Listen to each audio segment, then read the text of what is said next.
ओझर येथील यमुनाबाई श्रीराम शेजवळ यांचे अल्पशा आजाराने निधन झाल्याने शुक्रवार दिनांक 29 मे रोजी त्यांच्या दशक्रिया विधी कार्यक्रमात कुटुंबियांकडून प्रबोधनात्मक कार्यक्रमाचे आयोजन करण्यात आलं होतं. शेजवळ कुटुंबीय स्वतः शेतकरी असल्याने पारंपरिक पद्धती न अवलंबता नागरिकांमध्ये सर्पदंश व बिबट प्राण्यांबाबत असलेले गैरसमज असल्याची जाणीव असल्याने ते दूर करण्यासाठी सामाजिक बांधिलकीतून पुढाकार घेत त्यांनी जनजागृती कार्यक्रमाचे आयोजन केलं होतं. मुख्य वन संरक्षक श्रीजी मल्लिकार्जुन, नाशिक पूर्व वन विभागाचे उपवन संरक्षक श्री राकेश सेपट, चांदवड सहाय्यक वन संरक्षक शिवाजी सहाणे, वन परिक्षेत्र अधिकारी चांदवड श्री विशाल कुटे, वनपाल श्री वाल्मिक वर्गळ, वनरक्षक श्री किशोर मोहिते यांच्या मार्गदर्शनाखाली AREAS फाउंडेशन व चांदवड वन परिक्षेत्र कार्यालय यांच्या संयुक्त विद्यमाने मानव बिबट सहजीवन व शून्य सर्पदंश जनजागृती अभियान राबवण्यात आले.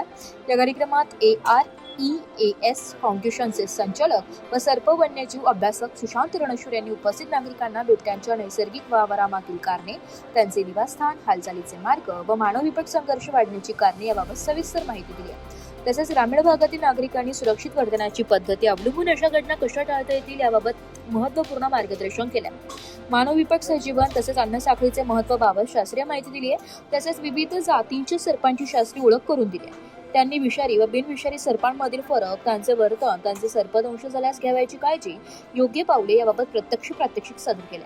यामध्ये सर्पदंशानंतर घ्यावयाची तातडीची खबरदारी, चुकीच्या उपचार पद्धतींचे दुष्परिणाम आणि रुग्णालयापर्यंत सुरक्षितपणे पोहोचविण्याची प्रक्रिया उपस्थितांना समजावून सांगितली आहे. रणशूर यांच्या सोबत आलेले वन्यजीव रक्षक हेमंत वांडले, श्रीकांत कड, आकाश शेजवळ, अनुष्का पवार, योगेश शेजवळ, राजेश शेजवळ यांनी सहकार्य केले.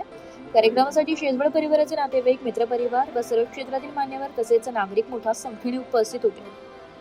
मध्ये माणूस व्यवस्थित झोपलाय. मच्छरदाणीमध्ये कुठल्याही पद्धतीने सापाला आतमध्ये जाण्याचा प्रयत्न जरी केला तरी मध्ये जाता येणार नाही आणि अशा पद्धतीने माणूस सेफ राहू शकतो, सुरक्षित राहू शकतो.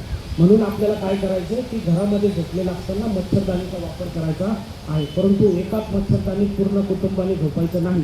200 रुपयाला एक मच्छरदाणी मिळते. प्रत्येकाने सेपरेट मच्छरदाणी वापरायची. पूर्ण कुटुंब एकाच आलं तर काय, कोणाचं तोंड उघडं तर कोणाचे पाय. ब्युरो रिपोर्ट, नाशिक लोकशाही न्यूज, नाशिक.